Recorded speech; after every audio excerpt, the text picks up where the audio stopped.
Hello વિદ્યાર્થી મિત્રો, કેમ છો? મજામાં જશો. હું છું પ્રતિક પંચાલ અને ડિપેક્સ એજ્યુકેશન યુટ્યુબ ચેનલમાં તમારું સ્વાગત કરું છું. હવે આપણે આગળ વધીએ તો કે આજે આપણે ધોરણ 12 કોમર્સની વાણિજ્ય વ્યવસ્થાની બ્લુપ્રિન્ટ જોવાના છીએ. પેપર ટોટલ તમારે 130 ગુણમાંથી આવશે. એમાંથી 100 ગુણ તમારે લાવવાના છે. જે 30 ગુણ છે તે તમારે ઓપ્શનના છે, એટલે તમને એટલા ઓપ્શન તરીકે આપશે કે તમને ચલો આ પ્રશ્ન નથી આવડતો તો એના ઓપ્શનમાં તમે આ લખી શકો છો. બરાબર. પ્રથમ પરીક્ષાની બ્લુપ્રિન્ટ છે અને લેટેસ્ટ જ છે. હવે આ જે બ્લુપ્રિન્ટ છે તે બોર્ડ દ્વારા બહાર પાડવામાં આવતી નથી. આપણે નિષ્ણાંત શિક્ષકો દ્વારા તૈયાર કરી છે. તો દરેક વિદ્યાર્થીઓ આ બ્લુપ્રિન્ટને એન્ડ સુધી જુએ, જેથી તેમને મદદમાં આવે. તો હવે આપણે વિડીયો તરફ આગળ વધીએ.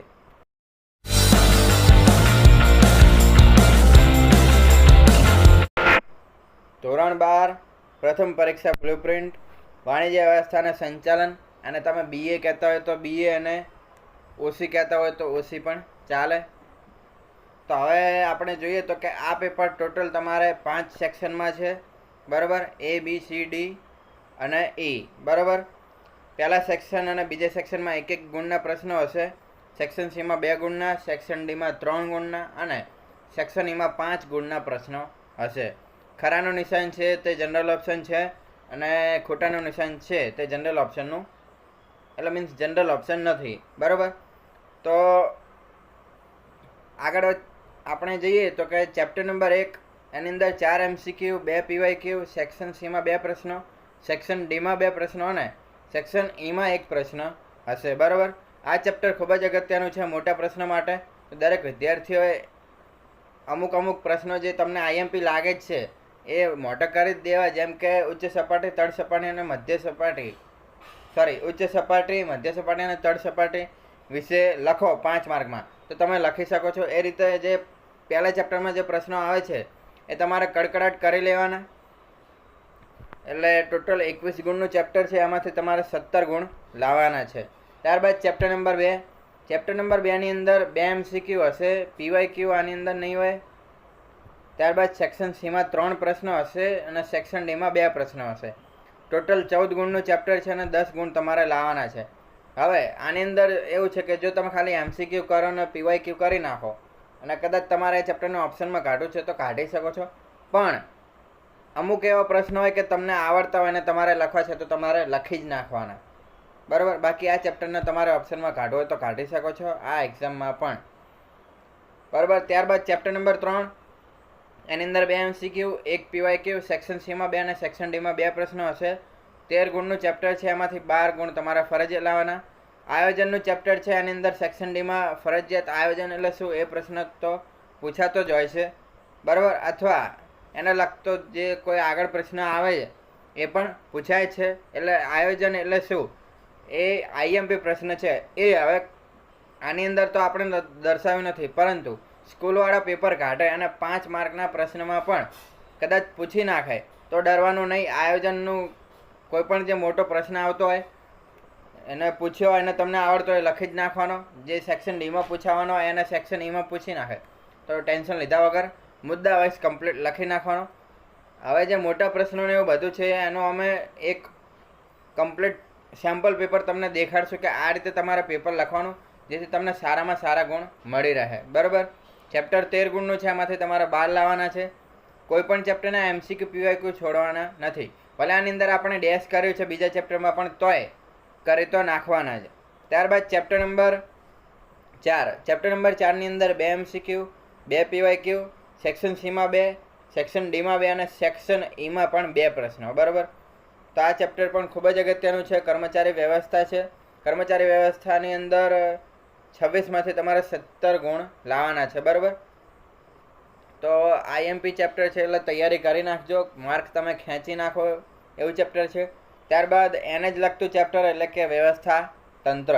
વ્યવસ્થા તંત્રની અંદર 4 MCQ, 1 PYQ, સેક્શન સીમાં 3, સેક્શન ડીમાં 1 અને સેક્શન ઈમાં 1 પ્રશ્ન હશે. ટોટલ 19 ગુણનું ચેપ્ટર છે, એમાંથી તમારે 12 લાવવાના છે. ત્યારબાદ છઠ્ઠું ચેપ્ટર. છઠ્ઠા ચેપ્ટરની અંદર તમારે એવું છે કે 6 ગુણનું એની અંદર 2 MCQ, 2 PYQ, સેક્શન સીમાં 3, સેક્શન ડીમાં 1 અને સેક્શન ઈમાં 2 પ્રશ્નો હશે. એટલે ટોટલ તમારે 23 ગુણનું ચેપ્ટર છે. એની અંદરથી 22 ગુણ તમારે ફરજિયાત લાવવાના જ છે. બરાબર? તો આ ચેપ્ટર પર ખૂબ જ આઈએમપી ગણી શકો છો તમે. એટલે આની અંદર અને ત્રીજા ચોથા ચેપ્ટરની અંદર ખાસ મહેનત કરજો. એટલે જોવા જઈએ તો કે ત્રીજું ચોથું પાંચમું અને છઠ્ઠું તમે ખાલી કરીને જાઓ તો પણ તમે સારા એવા 60ની ઉપર માર્ક તો લાવી જ દેશો. બરાબર? હવે જોઈએ આગળનું ચેપ્ટર, સાતમું ચેપ્ટર પણ બીજા ચેપ્ટરની જેમ જ તમે ઓપ્શનમાં કાઢી શકો છો, પરંતુ તમારે તમારું મગજ વાપરીને એ આધારે પેપર લખવાનું કે તમારા 100માંથી 100 ગુણ તો આવી જ જાય. બરાબર? 100નો ટાર્ગેટ તમે રાખો એટલે 100 આવી જ જવા જોઈએ એ રીતે તમારે પેપર લખવાનું છે. આની અંદર 2 MCQ, 2 PYQ, સેક્શન સીમાં 2, સેક્શન ડીમાં 2 પ્રશ્નો હશે અને સેક્શન ઈમાં એકે પ્રશ્ન નહીં હોય. એટલે 14 ગુણનું ચેપ્ટર છે. એમાંથી 12 તમારે ફરજિયાત લાવવાના છે. બરાબર? તો આ રીતે તો આપણે જોઈ લીધું. હવે સેક્શન વાઇઝ જોઈએ તો કે એ અને બી એની અંદર 20-20 અને 10-10 એટલે કે ફરજિયાત જ છે. દરેક પ્રશ્ન તમારે અટેમ્પ્ટ કરવો પડશે. પ્રત્યેકના 1 ગુણ છે. ત્યારબાદ સેક્શન સીની અંદર જોઈએ તો કે સેક્શન સીની અંદર તમને 17 પ્રશ્નો આપ્યા હશે. તેમાંથી 23 પ્રશ્નો લખવાના જ છે. બરાબર? 17માંથી 13, 23 બોલ્યો હોય તો માફ કરજો. 17માંથી 13 પ્રશ્નોના જવાબ લખવાના છે. એટલે કે 34માંથી 26 ગુણ તમારે લાવવાના છે. ત્યારબાદ સેક્શન ડીની અંદર તમને 12 પ્રશ્નો આપ્યા હશે. એમાંથી 8 પ્રશ્નો લખવાના છે. એટલે 36માંથી 24 ગુણ લાવવાના. ત્યારબાદ છેલ્લા સેક્શનની અંદર પણ આની જેમ જ 5 માર્કના પ્રશ્નો હશે. એટલે કે 6 પ્રશ્નો હશે. એમાંથી તમારે 4 લખવાના. એટલે તમારે 30માંથી 20 ગુણ લાવવાના છે. એટલે જોઈએ તો તમારે 130માંથી 100 ગુણ લાવવાના છે. તો આ રીતે અમે તમને બધું સમજાવી દીધું. છતાંય કાંઈ ડાઉટ રહી ગયો હોય તો કોમેન્ટમાં નીચે જણાવી દેજો, અથવા વોટ્સએપમાં જણાવવું હોય તો વોટ્સએપમાં પણ જણાવી શકો છો. દરેક જગ્યાએ અમને ફોલો કરી દેજો. વોટ્સએપ, ઇન્સ્ટાગ્રામ, ટેલિગ્રામ દરેક જગ્યાએ અમારો કોન્ટેક્ટ કરી લેજો. એટલે કે ટેલિગ્રામમાં જોઈન કરી લેજો, ઇન્સ્ટાગ્રામમાં પેજને ફોલો કરી દેજો, જેથી તમને નોટિફિકેશન મળતી રહે અને ટેલિગ્રામમાં PDF મળી રહે. ત્યારબાદ વોટ્સએપમાં તમે જોઈન થશો તો વોટ્સએપની અંદર પણ અમુક જે જાણકારી હશે તે યુટ્યુબ કરતાં પણ પહેલાં તમને મળી જશે. બરાબર? અને PDF ને બધું પણ તમને મળી રહેશે. નોટિફિકેશન પણ એમાં વહેલા આવી જશે. કે આ ધારો કે અમારે અત્યારે વિડીયો મૂકવાનો છે તો તમને થોડાક ક્ષણો પહેલાં, એટલે કે 1-2 કલાક પહેલાં પણ તમને ખબર પડી જ જશે કે વિડીયો આવવાનો છે. બરાબર? તો એ બેનિફિટ થશે. અને આ જે બ્લુપ્રિન્ટ છે એની PDFની લિંક નીચે ડિસ્ક્રિપ્શનમાં તમને આપેલી છે. ત્યાં જઈને તમે ડાઉનલોડ કરી શકો છો. બરાબર? તો અહીંયા મારો વિડીયો પૂરો થાય છે. જો તમને અમારો વિડીયો પસંદ આવ્યો હોય તો વિડીયોને લાઇક કરો, શેર કરો અને ડિપેક્સ એજ્યુકેશન યુટ્યુબ ચેનલને સબસ્ક્રાઈબ કરો. અને આ બ્લુપ્રિન્ટને ડાઉનલોડ કરી દેજો અને તૈયારી શરૂ કરી દેજો. હવે મહિનો જ બાકી છે પરીક્ષા આવવામાં.